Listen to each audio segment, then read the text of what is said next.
talking. And this is going to be about bringing your fresh produce to market. This was sort of my take on this conversation, but I feel like people probably have other thoughts that they'd like to share, and I'm not like an expert, but I'm hoping it can be kind of a discussion, not just me presenting. Where should people ask? Should they ask in the chat or? Marcus, how does the chat work when I'm screen sharing? Take your mode off the full screen mode.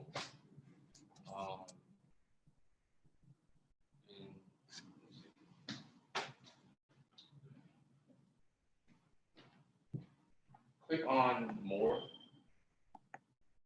And there you go. There we go. Okay. So I'll not have it in full screen mode then. All right. Well, you can put it back in presentation mode, and I think the chat will still show up. Okay. All right. Well, let's get going here. We've got a few people on this. Cool. So we are going to talk about the different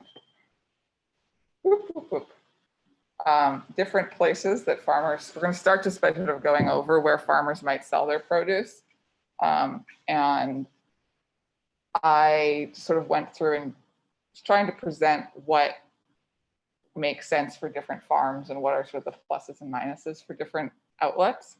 So these are the ones that I came up with, but I realized that I didn't include a farm stand, which would probably be under home cooks. So people who buy produce from farmers would be home cooks, chefs at restaurants, grocery stores, and then like larger scale institutions and schools. I don't know if anyone else can think of something else. Please feel free to pop out or just mention it.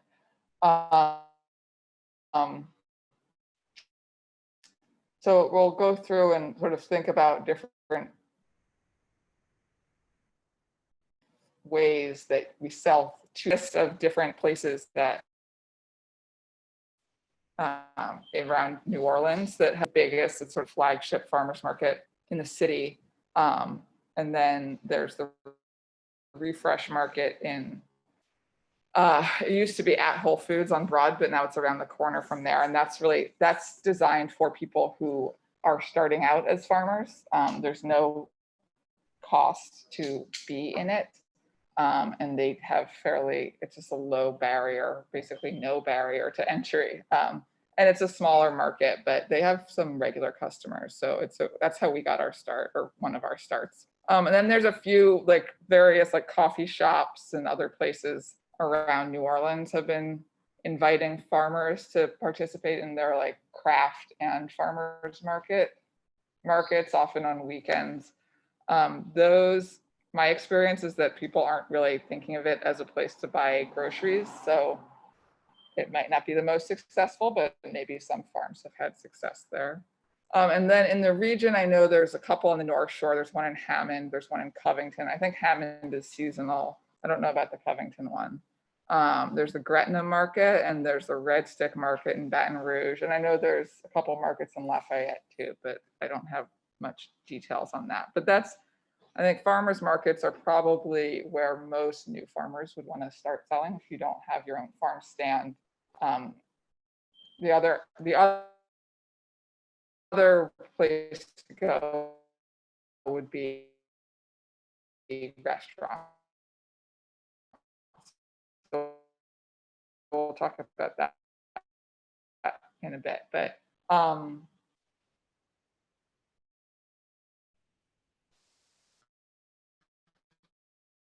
farmers markets are, like I said, they're great places to get started. And here's sort of, it's thick, so a lot of sales to get into. They might have biggest market that right. You guys probably should have had this later on, but anyway, hey Kyle. Took about 9 months for us to get in. Yeah, so we started, well, we'll go through that later, but we started with our own pop-up market, which was sort of like doing our own farm stand. And then we got into Refresh, and then we got into the Crescent City Farmers Market. That started in our second season. And just some things to think about when you're sort of weighing if you want to be where you want to be selling, what your preferences are. Like farmers market, I think it's fun. You get to meet a lot of people, and people come to the market. If you're at a like legit established farmers market, people go there knowing that they're going to be buying produce. It's much better than being like, oh, I want to just do a pop-up and hope that there's foot traffic there. But if it's foot traffic and people aren't prepared to shop, it's not going to really turn into much sales. Like we tried a couple different things, and if people aren't expecting to be buying their produce, you're not going to get them to buy from you. Maybe they would buy like a bunch of carrots, or if you have fruit, maybe they would buy some satsumas because they could snack on that while they're at the market. But if it's just like another activity, the farmers market isn't really, a market that's not really a farmers market is not going to be great for farmers. That's kind of what my experience has been.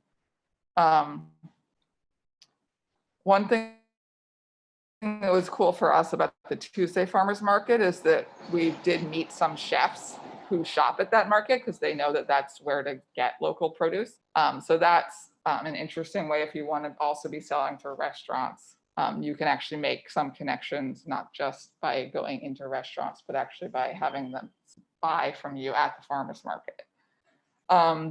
I'd say the biggest downsides of it are, one, you have to have someone there the whole time. So it's sort of labor intensive. And then it can be pretty uncertain. Like if it's bad, New Orleans is such a seasonal place where, you know, like during Mardi Gras, everyone's in town, but at other times, no one's in town. The summer is terrible.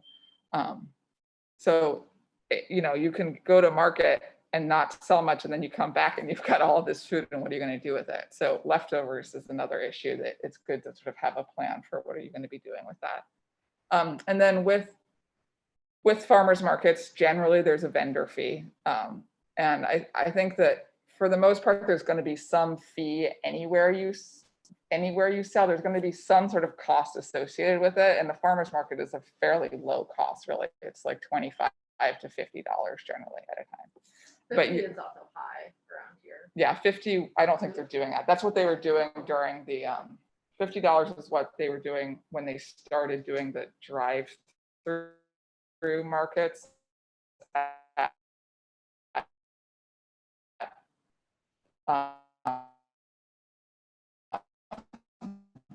Parkway.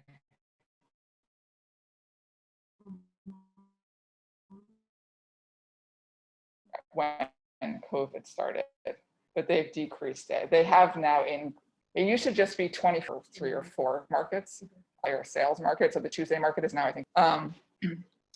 One other thing that is great about the farmers market is you can sell top dollar. That's where you can sell at the highest rate. You don't have to mark down your produce for a farmers market. Like people there, especially like uptown, so something we could talk about more, like pricing, but people are willing to pay high price because you're bringing in the freshest produce in town. And I would also frame it less as high price and more As what it costs to produce it, which is a deeper conversation.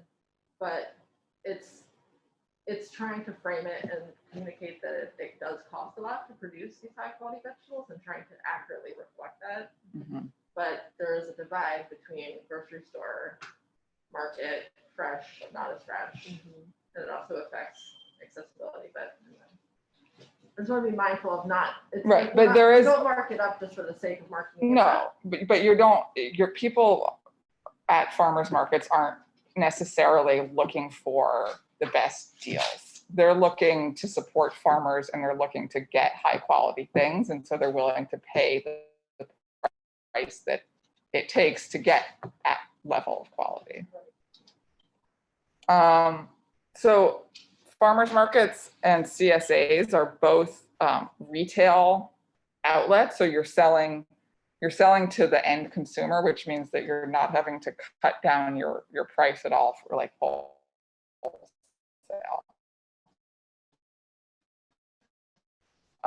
So I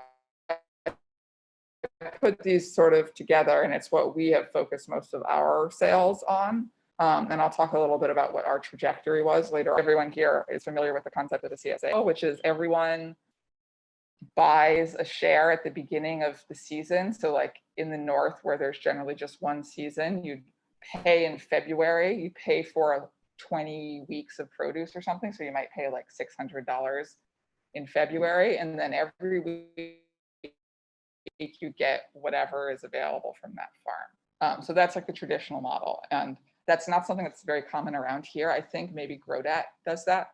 But You want to talk about why? so the idea of that is that a farm is basically getting that influx of cash so that they can then do what they need to do for the rest of the season. And it's a great way for a community to like to buy into that farm. It's like this sort of that's why it's called, CSA stands for community supported agriculture. It's the idea of like people in your town saying, I want that farm to be able to do what they're doing, and I want to get a share of it. And in order to do that, I'm going to pay them a big chunk of money up front, and I'm going to take on some of that risk with them, because if they have some sort of hurricane, for example, around here that wipes out all their crops, in the traditional model, the farm isn't liable. They've just they got that money up front, and that's their money. So like that's like the most extreme example, but like if you don't have a great harvest that year, you've already got the money in your pocket. So that's essentially like investing in the stock market, just agriculture. There you go. The CSA is actually the community stock agreement. No, so it's that original model. I feel like that originated kind of like in the 70s or 80s. 90s. Really? 80s or 90s? Can people who are on the Zoom, can you hear Cheryl? Or here, she's gonna move around. She's gonna sit real close. Anyway, so that's, I mean, I'll just go through a little bit of this sort of analysis of why you might want to do a CSA. And I think that every farm has different goals, and a lot of farms don't like idea, even though in the sort of traditional model, you're not liable, that's your money if people pay. But a lot of people makes them really uncomfortable, us included, to take people's money and then feel like you owe them each week. And it's so risky. I mean, farming is risky. You don't know what's going to happen next week. You don't know what's going to happen 5 months from now. So like we were just talking to farmers last weekend who used to do a CSA, I think the more traditional model CSA, and it just made them so uncomfortable. They stopped doing it and just started doing farmers markets, which is just, you know, again, it's just total personal preference. But it's great the way, there's other ways to do it. So this traditional model has that upfront payment, but people are getting more creative with ways to do it. And there's different like online services that we'll talk a little bit more about, or apps that allow farmers to have a subscription model without having to take that full payment up front. So either way, you're still getting that guaranteed sale every time because you have those people who are committed. So they may not have prepaid, but like we use a system called Harvey, which I'll talk a little bit about more later on, but that's a system where people put in their credit card information at the beginning of the season when they sign up, and then each week it just draws on that, their card. So it's very low touch in that way, but we're not like, if we have to cancel a share, like when we had the Hurricane Zeta a few weeks ago, we decided we didn't want to make people pick up fresh produce because a lot of people didn't have power, even though we still had most of what was in the field. We didn't want to make people get our stuff and then have it all rot in their refrigerators. So we just canceled it, and then we allowed people to purchase a share like as a pop-up kind of thing.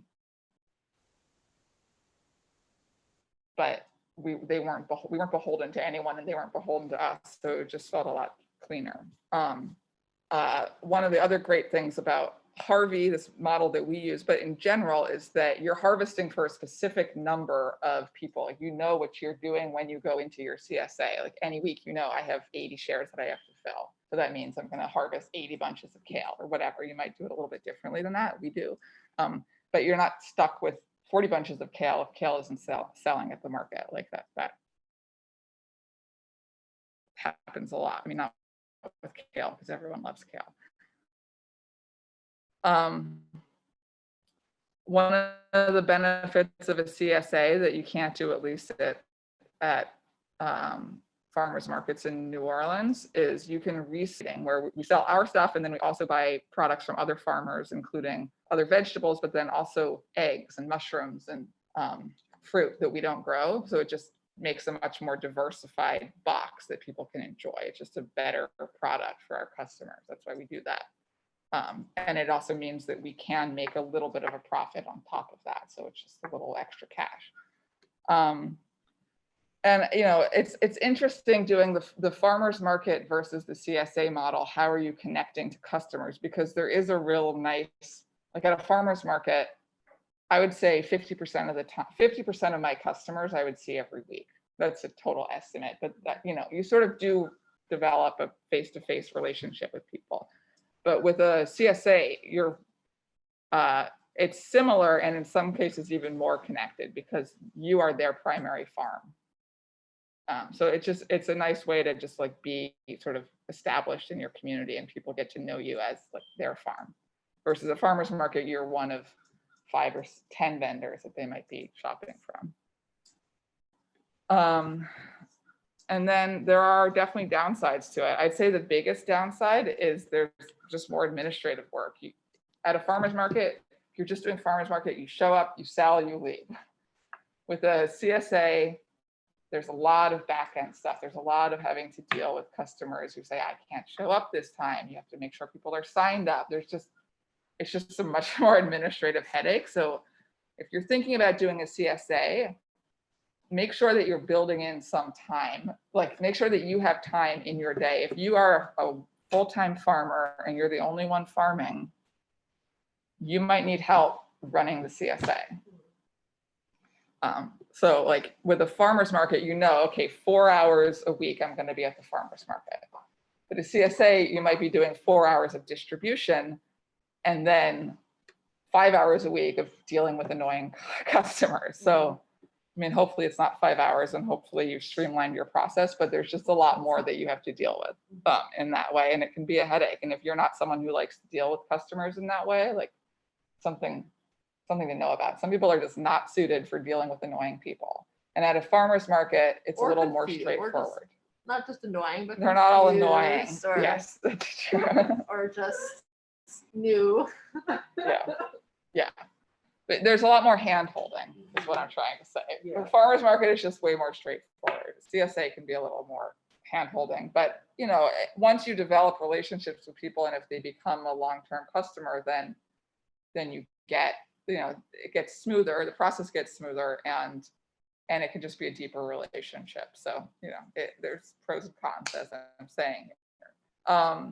Another thing that has something that we've definitely been dealing with, especially with COVID, is all the extra packaging that goes into CSA. I mean, at a farmer's market, if you're selling individual bags of greens, you might be bagging that.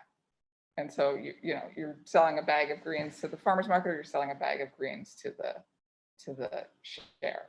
But a lot of other things that people could just like pick up at the farmer's market and they put it in their own bag, you're having to package it in a way. And we've sort of minimized it by using these bins that we can talk about a little bit more later on. But you know, we used to do a thing where people could get microgreens out of tubs. They would just serve themselves. Now we have to package all of that, which we would be doing during COVID anyway, but there's just a certain amount of like, everything has to be like pre-portioned in a way that's a little bit different from farmer's market. There's some overlap certainly, but we also had to buy tons of bins, or you could choose to not do bins. You could choose boxes or bags. Either way, something has to be holding that share. unless you do market style CSA, which we can talk about a little bit more, but that's another thing.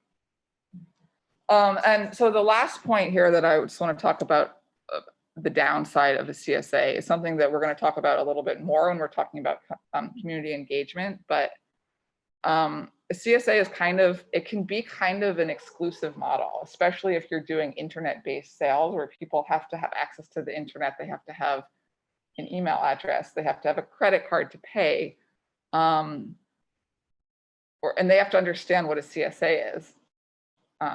So there's definitely some barriers there that means you're not going to be reaching everyone in your community. And then there's different ways to price a CSA, and we'll talk about that a little bit more too, but most farmers don't have the ability to accept SNAP, whereas at the farmers market, if you're vending there with like the Crescent City Farmers Market, they deal with SNAP, so you can actually take SNAP payments, which is that's a great benefit of being in a farmers market, where in a CSA, you have to deal with that on your own if you're going to. And that can be another administrative thing to deal with for sure.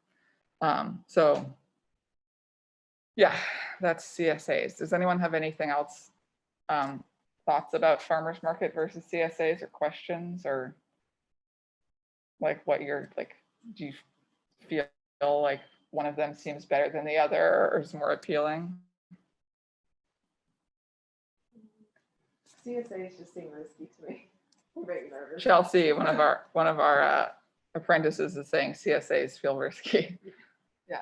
I agree that CSAs feel risky, and which is why we waited 2.5, two full years before starting ours. I wanted to really make sure that we could grow the variety that we wanted to grow, and that it still feels risky when I'm out there making a harvest list and I'm like, Yeah, you're committing to are we selling going to have things. enough Yeah. food Yeah. to fill these boxes? You know, Mhm. because we do have people who are committed. They haven't paid yet, which is less risky, but Then the hurricanes and stuff, it's so unpredictable. Yeah. Yeah. One other thing that is on this list that I didn't mention, but you do have to build your own customers that if you have a CSA, because at a farmer's market, if you are able to get into a high traffic farmer's market, you don't have to do any work doing getting people there, because they're already there for the farmer's market. The CSA, you need to be communicating directly with people to sign up. So there's more effort in that way. But were there any like infrastructure changes that went along with like including CSA, like with the sales you mean like, did we have to build things at the farm? buildings, or just like things that you didn't have before? We've built. repeat the question. Okay, Christian is asking if we had to do any infrastructure changes or add anything to have a CSA, and the answer is yes.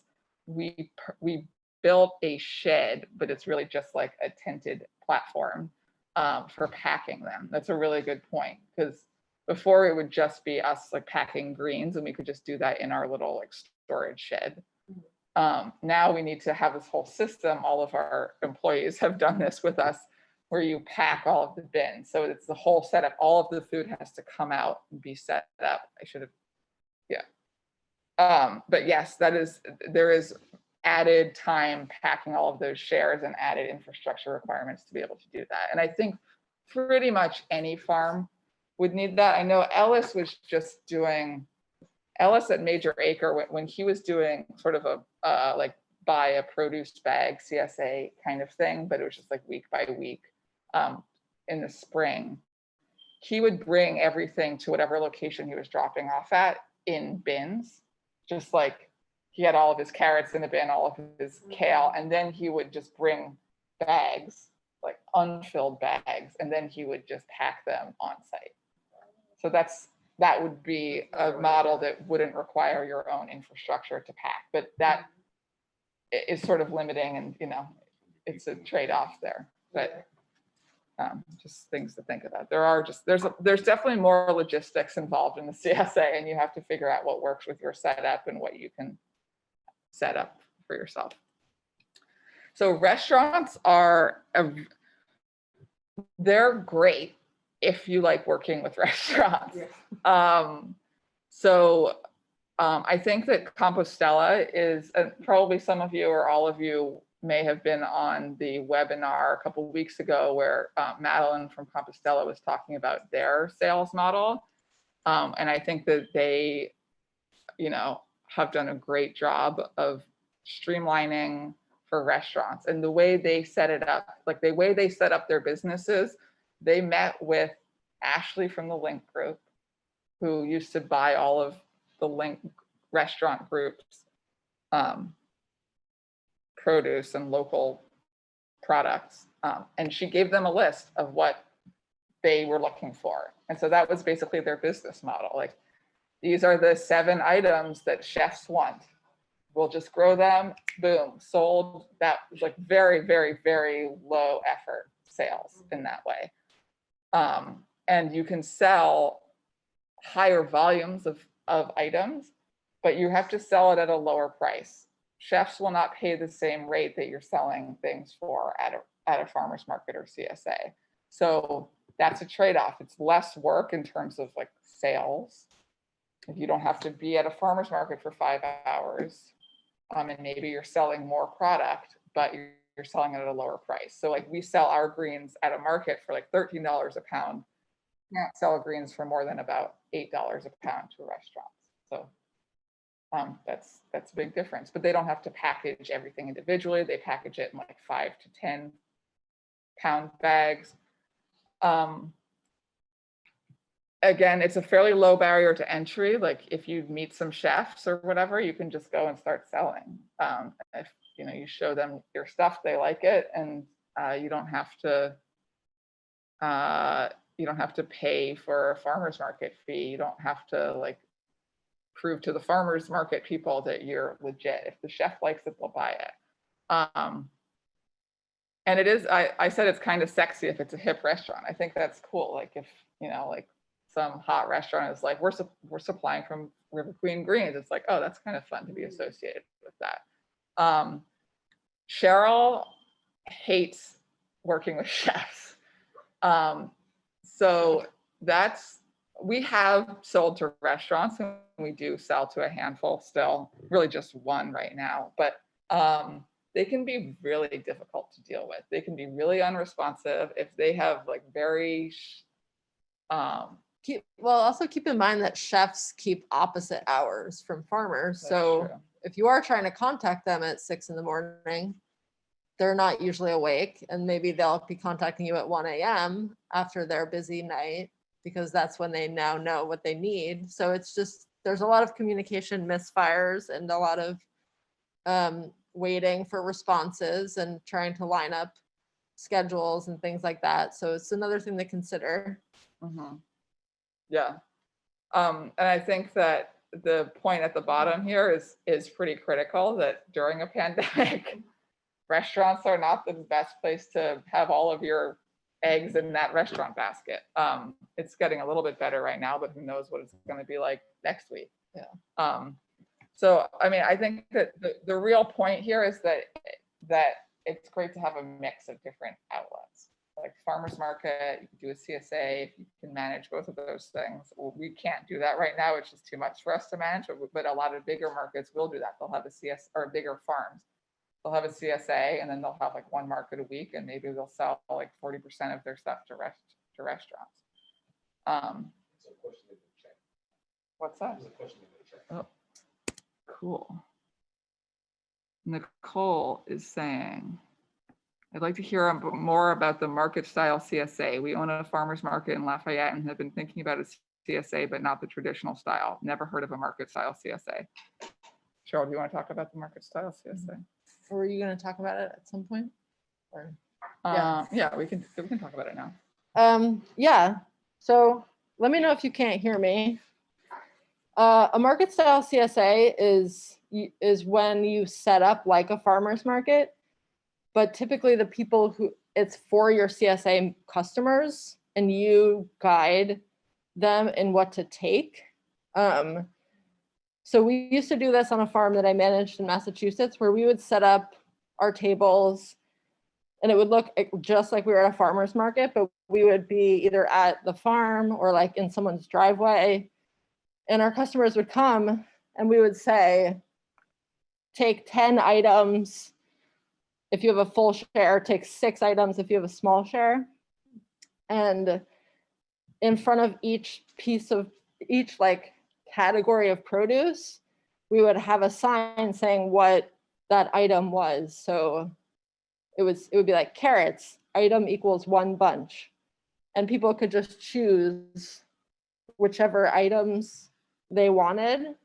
And it was kind of like they were shopping at a farmer's market, but they were just visiting our table because we were the only table, and they had already paid for it. So a lot of people like that because we had many people comment constantly that it was like getting free food because they had already paid for it. Felt like it was free.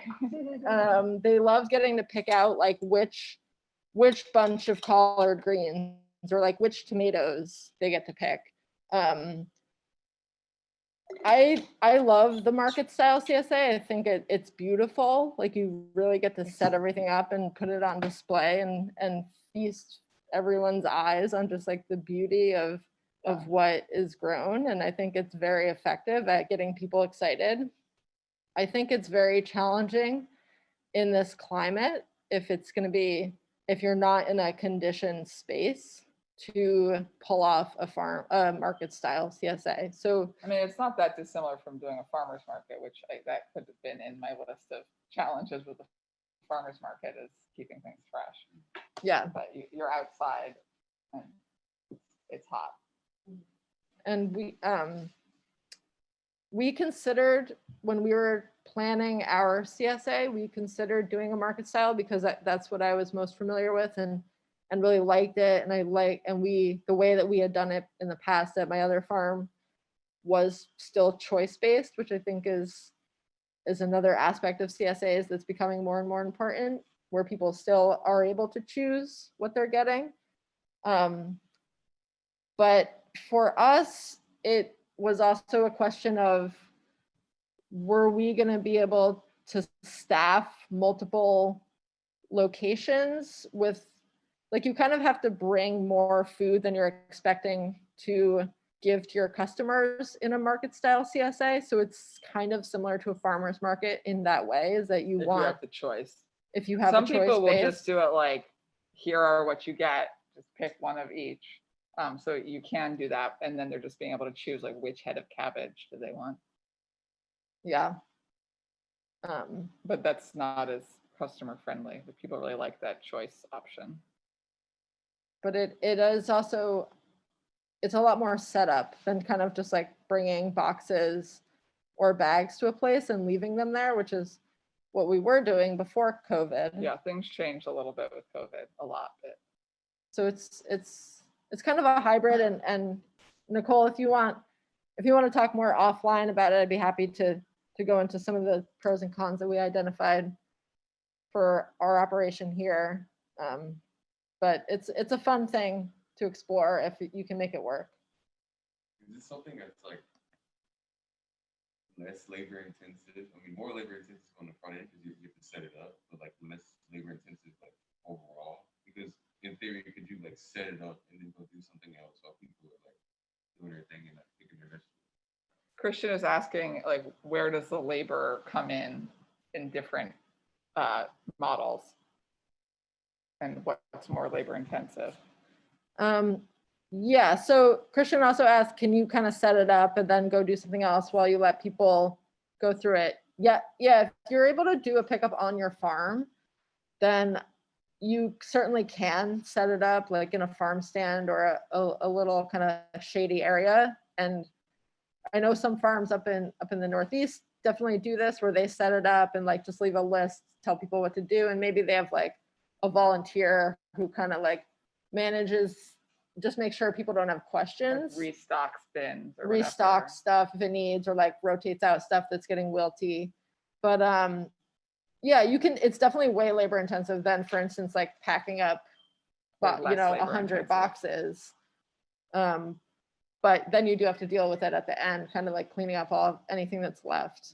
But again, pros and cons to it. I'm a big fan of the market style, but have just haven't quite figured out how to make it work here. And also, I think during COVID, the way we've done it using bins has just felt the most COVID friendly, where people are, it's really quick. People just in and out. Okay, I'm gonna keep going here because we're actually using up a lot of time. I have a way of doing that. So I'm just gonna talk about grocery stores and institutions really quickly. I think that this is probably not that relevant for most new farmers because it's the biggest thing is there's major barriers to entry. So you have to get GAP certified for most like grocery store chains. There are some like the New Orleans Food Co-op is a grocery store that you can sell to without being GAP certified, but that's going to be a much smaller volume. But if you are a big farm with a lot of produce and you're GAP certified, if people aren't familiar with GAP certification, it's good agricultural practices. It's about food safety. You have to pay to be certified, and it's a whole regulation. There's just a bunch of regulation around it that it's hard for a small farmer. Like our scale is, we couldn't do it in our current setup. You need to have like clean processing facilities that can be like sanitized all the time, and et cetera. So, yeah, I think eventually we'd like to be GAP certified, and maybe we would sell to grocery stores, but you also sell at a very low price point. That's the lowest price point that you're going to be selling produce for. So you need to have a lot of a single crop. So like a lot of farmers here sell citrus and sweet potatoes. Those are kind of the that I can think of. I don't know if there's other products that we might see in a grocery store here in South Louisiana that was grown locally. And that's because those are the things that people grow in large quantities on large scale here. They're not doing, those aren't the diversified farms. Diversified farms like us aren't selling to grocery stores because they're not selling enough of a single product to be able to do that. So, you know, it's a model. There are definitely some, we've listened to some like podcasts with farms that went from being farmers market to just selling to grocery stores and liking that. But, and institutions like schools, there is an effort in this state right now to get to this farmer to school program. But again, that also requires a GAP certification. So it's a similar barrier right now for farmers, like farms that are our scale. But if you are able to get GAP certified, you're going to sell a lot of volume and it's not a lot of work to sell to one big institution or a handful of grocery stores. Like you don't have to spend hours of your week doing the sales. That's already taken care of. They might even come pick it up from you. Like there might be nothing that you have to do, but you're not going to be getting as much money per pound. Not even close. Okay, so I'm going to talk a little bit about our trajectory, how we started selling. So spring 2018 was our first season of sales, and we started out. We just set up a tent outside of the coffee shop across the street from our house that had it was busy on weekend mornings. And so we just started selling there. And that was a nice way to get some visibility and just sort of see how we were doing and see if people were interested and people were excited. But again, that we had to create that market. It didn't exist. So getting into the refresh market, which is that no barrier to entry market that I mentioned before at the Broad Street Whole Foods. That was a great way for us to actually like experience being in a farmer's market.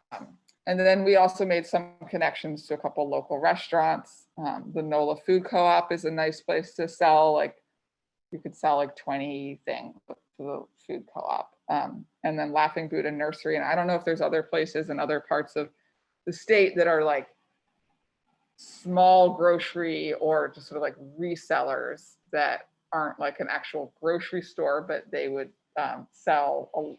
they would buy, 10 to 20 items a week from you, just sort of another outlet. That's what we were doing with stuff that we weren't selling at market.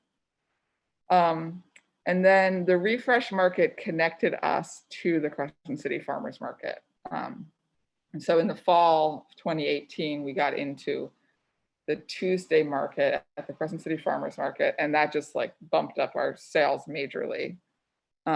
There's just so much more foot traffic there. People are going there to shop. So whereas at the refresh market, our average sales were probably like $5 per person, it like more than doubled. And then there were, more like probably 3 or 4 times more people at the market. You want to talk about what actually we were like bringing in from the markets? Like What are like sales? like what it started with? Yeah, I would say at the like a good day at refresh would be like $200 for a sale. And a good day at the Crescent City Farmers Market would be like $1,000. So there's a big difference there. And I'm sure that but we were doing refresh when we were smaller scale. So we didn't bring as much stuff. Like if we were bringing what we would bring more recently to the farmers market, we probably would have sold more, but still we would not have sold out. And we would generally sell out, or maybe we would have like $50 of stuff left at the end of the market, mostly microgreens. So that was huge. And it just created a lot more visibility for us. And just allowed us to expand. Like it was a big bump, and it was interesting being in the Tuesday market and not in one of the smaller markets. Like I'll just speak a little bit about Major Acre Farm, Ellis, who's a friend of ours, who has been mostly at the Thursday market, which is a smaller market. It's a neighborhood market. And at the Tuesday market, there are more farms there. There are other farms that are doing similar things to us, sort of. I mean, we did differentiate ourselves a little bit, and I'm going to talk a little bit about that shortly. But there's sort of a balance. Like he likes being at that smaller neighborhood market because he is like one of the primary vendors there, and we were just one of many vendors. And again, that's just sort of like a personality, like preference thing. Like you might want to be kind of the big fish in the little pond, or you might want to be an average size fish in the bigger pond. So yeah, in the fall, did we start doing, I guess in the winter, I think we started doing a second market.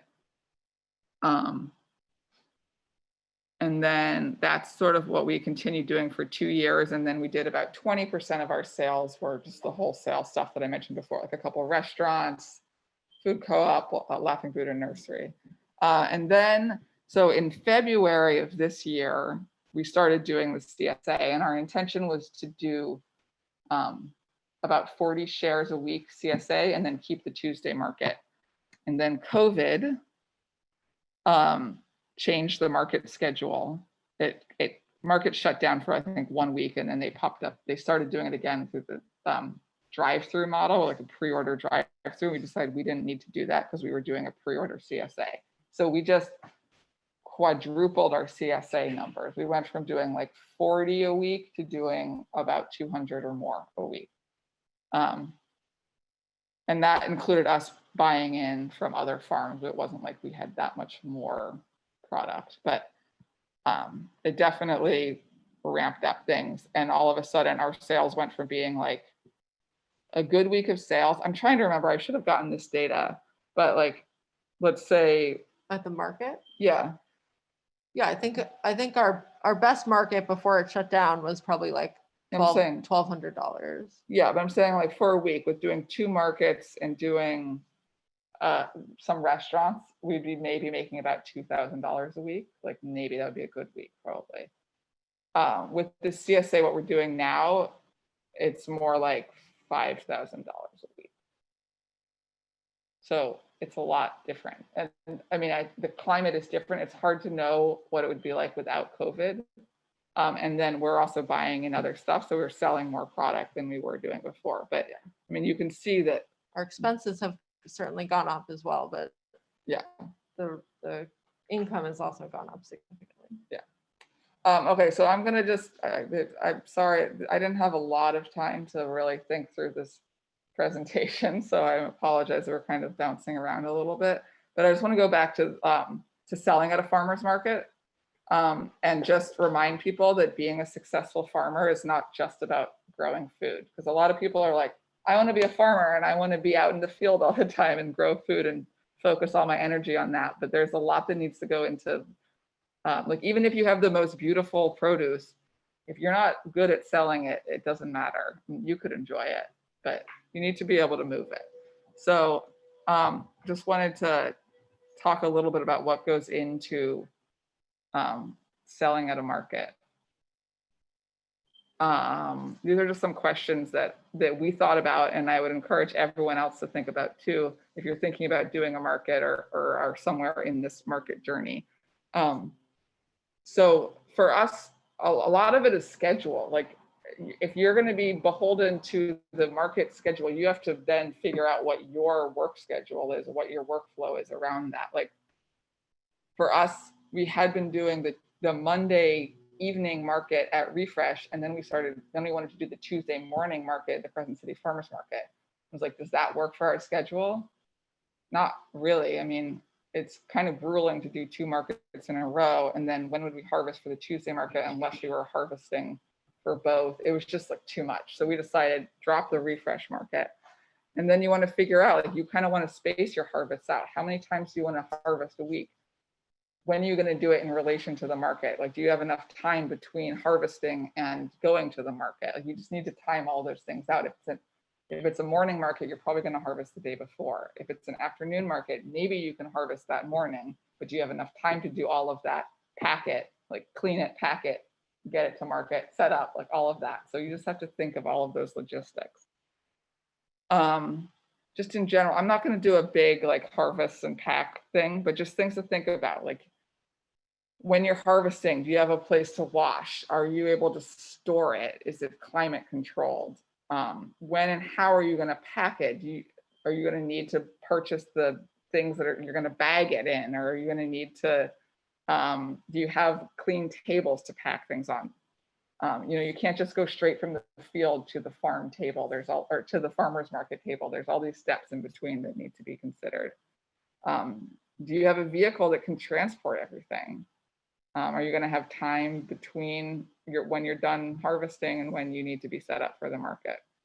And are you able to keep it fresh? Things to think about to be part of a farmer's market. We talked a little bit about pricing. We can go into that a little bit more now. I think a lot of people just sort of look around and see what other people are pricing their things at and say, okay, that's what the market is for. Alessandro would say you have to figure out what all of your inputs are and then figure out what your margin needs to be and price it like that. So that is the the economist way of pricing. I think that farmers probably don't do that often. That's not really how we've done it. And it's not a bad idea to do that and really think about what all your inputs are. But the reality is that, especially when you're starting out, your labor is mostly going unpaid. So you need to be able to sell what people will buy it for. Like, a lot of work goes into that bunch of carrots when you're starting out if you're really small scale. So as you grow and become a more efficient operation, then you can think more about like, what are the actual costs. But to start out, it's like, how are you going to actually sell this bunch of carrots? And then for us, like we approached it as being a differentiated farm. And if people aren't familiar with what differentiation means, it's like, how do you stand out? In what ways is your business or your product different from other similar products? We had this conversation with our realtors about, like, they were saying, how are you going to be able to differentiate your greens? Greens are greens are greens. And then they had our greens and they were like, whoa, your greens are so much better than any other greens we've had. So that's something that we can consider when we're pricing our produce. Like, our greens are, like, we use high quality seed. We are good at storing it. We use interesting things that aren't just what everyone else has. There's all these different things that you can think about when you're like designing what do you want to be selling at the market. We always sell, like a lot of people sell $3 bunches of kale. We always sell our bunches of kale for $3.50. And our bunches of kale are always the nicest, biggest bunches of kale. So you could sell a smaller bunch of kale for $3, just like everyone else, or you can add a few more leaves in it. It looks great and sell it for a little bit more. And it might, you know, the cost might even out, but we're just sort of, we prefer to go on that higher end side. And you don't have to do that. You can choose whatever you want to do. One thing, like sort of the obvious way to differentiate as a farmer is to decide if you're going to be certified organic or certified naturally grown, or if you're just going to be using like natural practices. So for us, like we came in, we got certified naturally grown fairly early on, and we established that as part of our brand. You know, we want people to know that there aren't any other organic vegetables. No one else is certified organic at the New Orleans farmers market that I know of. I don't think that's changed. And we were the only certified naturally grown ones for about a year. And so like people would contact the farmers market and be like, do you have any organic growers? And they'd be like, no, but River Queen Greens is certified naturally grown. And that's something, and people will pay a little bit extra for that. And then some other things to think about in terms of pricing. Like I said, like, are you growing fancier varieties of things that other people don't have, even if everyone's selling tomatoes, or your tomatoes heirloom versus like red Creole tomatoes or whatever. And then if you can get items off season that other farmers don't have, you can definitely charge a little bit more for that. People like, it's great to be first to market with things like tomatoes. And Tomatoes also- are so weird here because most of the vendors selling tomatoes are hydroponic, so they have this weird season that's like December through May. In other places, tomatoes are more restricted to everyone knows, like August is tomato season. And if you can get your tomatoes in July, you'll sell a lot of tomatoes in July. Do you want to say something, Cheryl? I just wanted to note that also anything grown in the off season is usually grown with some sort of assistance. So typically in a hoop house or a high tunnel or a low tunnel.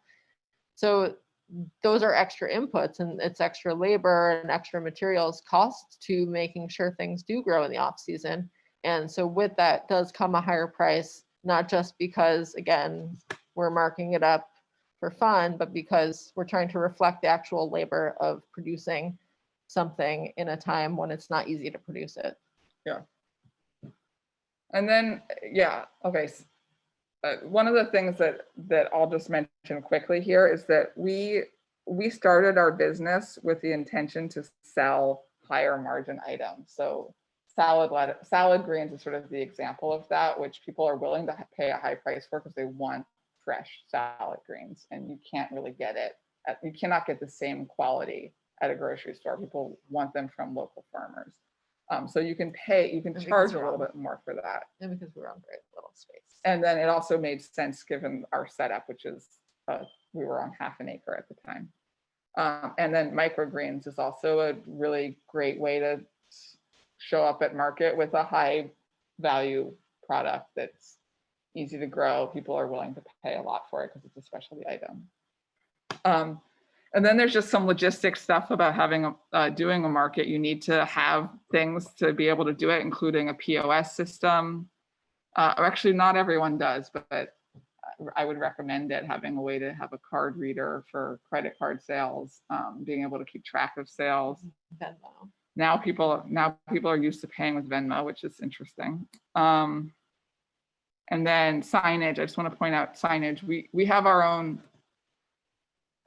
We have our River Queen Greens sign, and then we have little like mini slate kind of things. They're actually just plastic, but we write on them with a colorful marker with whatever the item is and the price. And then you can also bring a chalkboard. If you don't want to do individual things, you could just do like a big chalkboard and do a price list for that. But you always need to have some form of signage so people know what price is and labels, clear labels.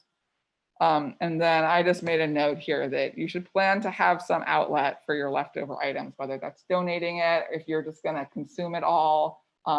We used to sell stuff to Laughing Buddha after the market sometimes, like stuff that was still in good shape. She would say, I'd be like, I still have 5 bags of baby lettuce. Do you want it? And she'd be like, yeah. So you just go drop it off. Or sometimes people will go to restaurants after. Real quick, just some tips, hot tips about how to have a nice looking market table. The number one thing is you have to keep it fresh. And there's some strategies for doing that. Like we use these metal tins that you can see, they're like metal tubs. You can put some water at the bottom of it, put a cloth with water at the bottom of it. That'll keep the greens cooler. You don't want them standing up where the wind can get them, and you definitely want to keep it in the shade.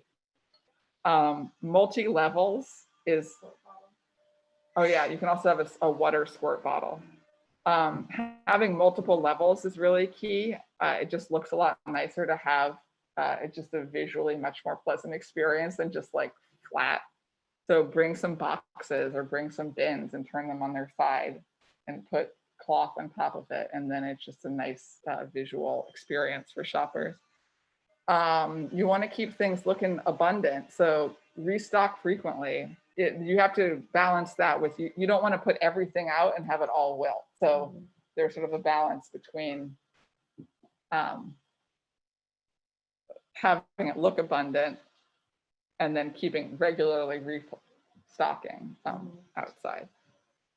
A lot of farmers at the market don't seem to care very much about the appearance of their bins, but it's something that we think is important. And people, like we had many people comment. I had many customers say, "You have the nicest market table. Thank you." A lot of vendors will come, they just have all of their stuff in their plastic tubs right off of the farm. They just put it out there on the market table. And it just doesn't look as good that way. You just got to put a little care into it, and people are willing to pay a little bit extra for that extra care. Or they'll just appreciate it. You don't even have to charge more, but just, it's part of your brand. What does it look like? Like that's the most obvious thing. They're going to see that before they taste it. So I said that it's good to have labels and prices. And then another thing is what did I say here? Oh, this is kind of a weird thing. It's nice to just have that abundance and variety. So it's not like all we have is cabbage. You want to have a table with a lot of different colors and different, like some roots, some leaves, some, what else do we grow? I don't even know. Tender greens. Some fruits, some fruity thing. But then at the same time, like for us, we came to be known for our salad greens because that's how we started out. And that was sort of our differentiating thing. And that's in our name, River Queen Greens, like that was intentional. And so then we started adding more things as we grew, but generally like we had a lot of customers who knew we were who they would get their salad from. So it's nice to sort of have that thing that people associate you with. So you're not just like, people like would come to us every week to get their salad greens, and they might go to other vendors for other things, but they knew that we were on their list. Okay, now let me see. What time is it? Okay, we've already talked a little bit about CSA stuff. Are there any other comments? I just keep talking and talking and talking. Sorry. 11:08. Okay, well, we'll do this quick, but I'll just introduce a little bit how we started doing a CSA. We've already talked a little bit about it, and we were going to do it before COVID, and then it took over when COVID took over. And I would like to keep doing markets because I really enjoy doing them, but the CSA is working well for us right now, so we're sticking with it. But the biggest thing is that we knew that there was an unmet demand in this city, and I don't know what the climate is like in Baton Rouge and Lafayette and other places in Louisiana, but in New Orleans, there were probably like 100 people who were getting CSAs before this time. So that means there's a lot of people who weren't getting CSAs. And Holly Grove Market, which some people might remember, had been a place that was sort of like what people knew of for like a pre-purchased box kind of thing, which shut down the year we started growing here. But like I said, like we always wanted to do it, like Cheryl said, but in the beginning, we needed to, like Cheryl said, we needed to know that we could do it, and we needed to have enough variety. We didn't just want to be a salad CSA. We didn't just want to have 5 bags of greens in people's boxes, although that's sometimes what people get anyway. No. But they choose it. And then and as I said before, it's nice to be able to aggregate from other places, and you can get a little money from that. We buy wholesale and sell at retail, so we can make a little extra money doing the aggregation, and it's just a nice thing to be able to add for customers. So I think the biggest thing that has defined what our CSA is using Harvey, which I would encourage everyone to, if you're interested in a CSA, do a little research in different program models that are available, because there are different companies right now that are being sort of like host sites for CSA systems, and Harvey is one of them. It's pretty popular. It's not cheap, but it has an incredible amount of like benefits, and I'm trying to say, like, it makes the customer experience much better than a normal CSA. A normal CSA, like a traditional CSA, people get whatever you put in their box, and whether they like it or not. The Harvey system allows people to customize it, and it builds a share based on their preferences, and then they can swap things out. So that's great for the customer. For us, it's great because it allows us, they deal with all of the ordering and payments. We don't have to do any of that processing stuff. And then one of the other great benefits of it is that we don't have to have everything for every customer. If we were doing a traditional CSA box, we'd need to have 100 bunches of kale for 100 boxes. But we can do 30 bunches of kale, and we can do 40 bunches of carrots, and we can do 20 heads of lettuce and whatever, and then they just gets distributed by Harvey into people's boxes based on their preferences. So not everyone, none of the boxes are identical. So that's a really nice thing that made it easier for us to scale up. It would have been a lot harder for us to scale up the way we did if we had to have identical boxes. For us, the way we promoted it was, we had a lot of regular customers, like our farm stand customers from when we were in our solo coffee shop pop-up days. There were still some people who were sort of like attached to us, and we had them all on the mailing list that we send out. And then we were using social media, and we have a mailing list, as I said. I think we handed out flyers at the farmers market, but I don't even remember. I think so. But yeah, social media is powerful. But it definitely helps. Like for us, it definitely helped to have had a presence before. It would be really hard to start a CSA if people didn't know who you are. It's much easier to start at the farmers market, where people can get attached to you. Okay, just a couple things to think about if you're interested in doing a CSA. You need to figure out how are customers going to sign up and pay. When Cheryl's old CSA, did people sign up online? The one that Cheryl ran. We sign up online and then it's mailed a check. Yeah. So there was a lot of hunting down of checks in the beginning of the season. A lot of checking the mail every day in February. And then you have to make sure that, so Harvey is great because all of that processing happens in the system. We basically don't have to do anything with that. Every so often there'll be a failed payment, whatever, but generally it works really smoothly for us. Harvey allows different options, and this is something, I'm sure a lot of different systems, or however you want to do your, Kyle, could you let Angela in? However you want to do if you want to use an online system, hi Angela, or not, but you need to figure out how you want people to pay and when. So traditionally, as I said, you could do the 100% upfront thing, but people are more used to doing each week here. People are used to that. Like I pay $25 and I get a box, not like I pay $600 and I get 20 boxes. That is definitely a lot easier for people to manage, and it's less exclusive in that way. A lot of people don't have $600 to shell out at the beginning of the season. Other things to think about are, oh yeah, if you want people to buy, to like commit as a subscriber, or are they just going to be doing whenever they want to, they can just buy a share. Harvey allows both, which is a cool thing in Harvey, and I'm sure other systems allow both. But I think Veggie Co-op, which has a CSA, I'm pretty sure people just buy each week. Grodat in New Orleans is a subscription thing, and I think people pay at the beginning of the season. And as I said, we have either one. People can sign up for a seasonal share, or they can buy each week, which is a cool feature in Harvey. It just allows a lot of flexibility. You need to figure out what your packaging is going to be. For us, we like using the bins because we didn't have to keep buying more packaging, and they're cleanable. Some people don't want to deal with bins. The bins is also a pain in the butt to manage, so it's a trade-off there. But they are also stackable. You can easily put them directly into the cooler if it's not going out immediately. If we were packing everything into paper bags, we wouldn't then be able to store it in the cooler. It would all just turn into mush. But bags are probably the cheapest. And there's lots of different things. You just need to figure out what's going to work for your system.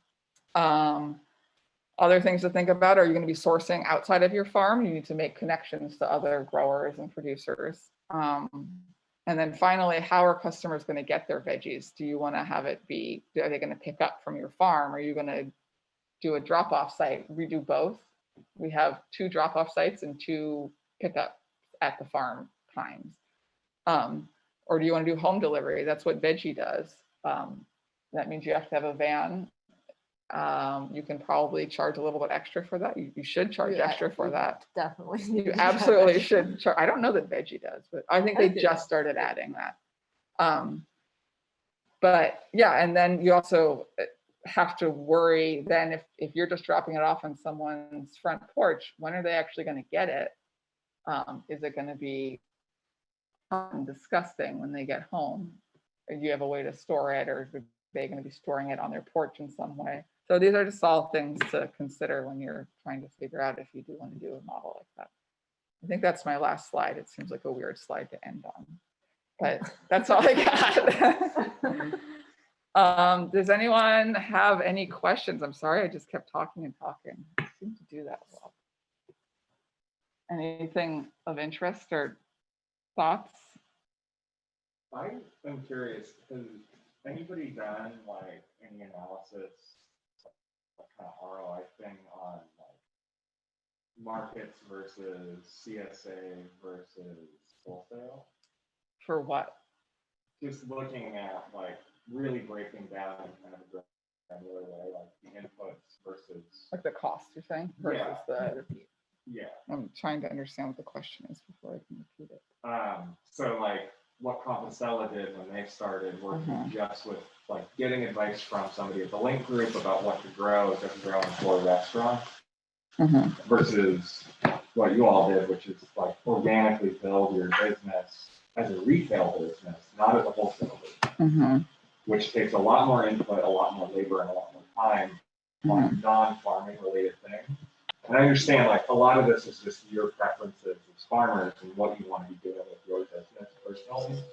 But I'm just curious, like, what does the money end of that look like? And does it kind of come out in the wash, or is it like a clear winner there? I mean, so Kyle, one of our apprentices here, is asking about how does the like basic, just the bottom line basically between being a retail farm versus being a like restaurant seller farm, and like CSA versus farmers market versus restaurants. I don't know. I haven't done an actual analysis.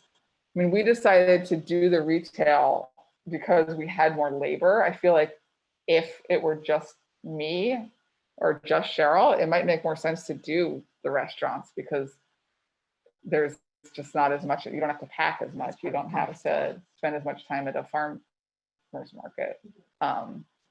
Yeah, I think that I think there are many things to consider. Yeah, there's a lot that goes into that. Just one other point I want to make about that is that Compostela has totally streamlined their operation where they're only growing like 5 to 7 items.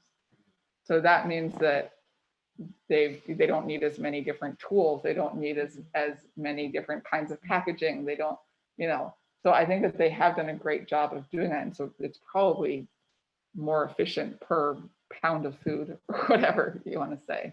But I don't know that there's as much growth potential in that. Like how many restaurants in New Orleans are looking to buy local produce? I don't know. I mean, I'm sure there's a lot of potential, but you go ahead. Yeah, I actually, so here in our market and in New Orleans, we came from outside of Boston where there are so many CSAs and so many farmers markets. It's very hard actually to get into farmers markets up there. And it's pretty saturated. So in order to grow and even have anyone be interested in buying your food, you really have to differentiate up there and find where those gaps are. Here, the demand is much higher than the supply right now. And we found that we could go to markets and get a higher return for our product because we weren't growing a lot of it. That was really important for us from the beginning. Yeah. And we could do that because there's space to get into markets. There are many opportunities to get into Refresh and then beyond there to use that to launch into Crescent City. Like there's still a lot of demand. And also there's still a lot of demand for CSAs or farm shares because like Annie said, they don't exist as much here. And so I think that was just a huge factor in our consideration was like, it was also a labor consideration, definitely, and also just a geographic consideration. Like we are very close to the city, we're in the city, and that makes a huge difference. Like if you are growing on land that's not as close to the city, that drive time to either get to a market or to do deliveries is going to be huge. And Compostela has worked out where they now are able to meet a distributor on the highway so they don't have to constantly come to the city. And so, but they're not even coming from that far. Like there's other farms that come from like 3 hours to be at the farmer's market. Oof. That's rough. That's 6 hours. Yeah. Well, that's a 10-hour day. Yeah, that's a full day. Yeah, at least. Just getting up to prepare if you haven't prepared the night before. 3 hours drive time, 3 hours at the market, 3 hours back.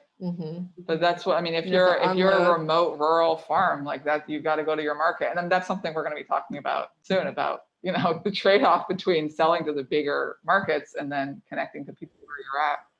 I just think I created a distribution job because you could meet their halfway. Yeah. To bring their Yeah, and there are definitely businesses that do that pick up from farms, but you're just not going to get the same price. So some people are willing to get that price for that extra drive.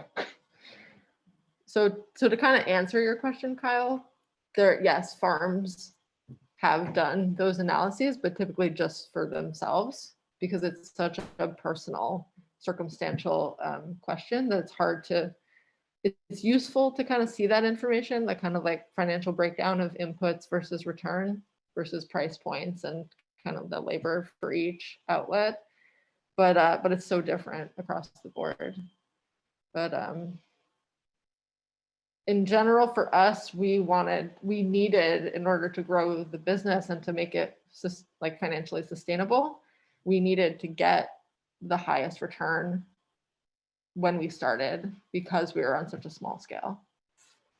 Yeah, I mean, we actually had a lot of restaurants asking us for greens, and we just always prioritized the retail outlets. Like we could have gone that direction, but because we were on a small scale and because there were 2 of us and we ended up hiring Nora, like we were willing to put that extra labor in for the extra retail. And also it's just what our preferred model is. I think a lot of it is just a personal preference. Like I like being at a farmer's market. I like selling to to home cooks. I like connecting to people. If you're just selling to like 3 chefs, it's just not my preference. I kind of hate going into restaurant kitchens and dealing with that. It's like stressful, and whatever.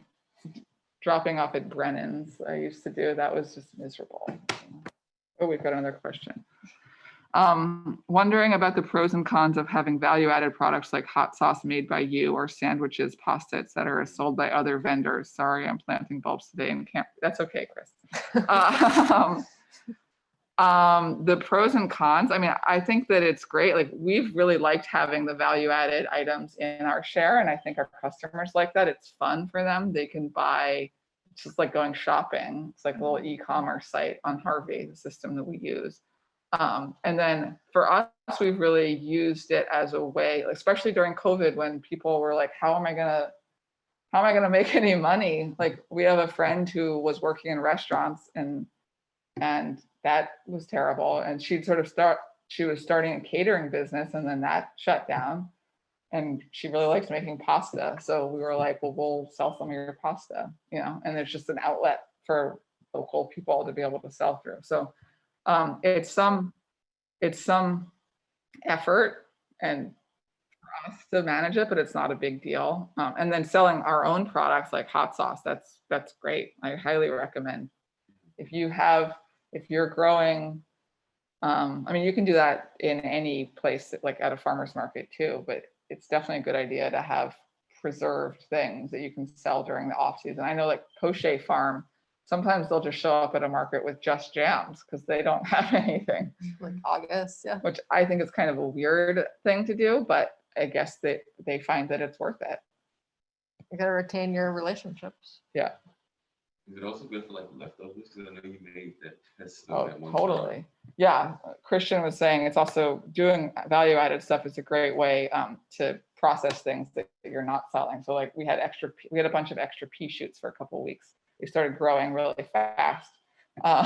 So I made pea shoot pesto, and that sold very quickly. People were excited about that. And that was work for me. And I was like, I'm not going to keep doing this. But while we had the stuff, it was fun. And if I had more time on my hands, maybe I would do that. But I don't have a lot of time on my hands.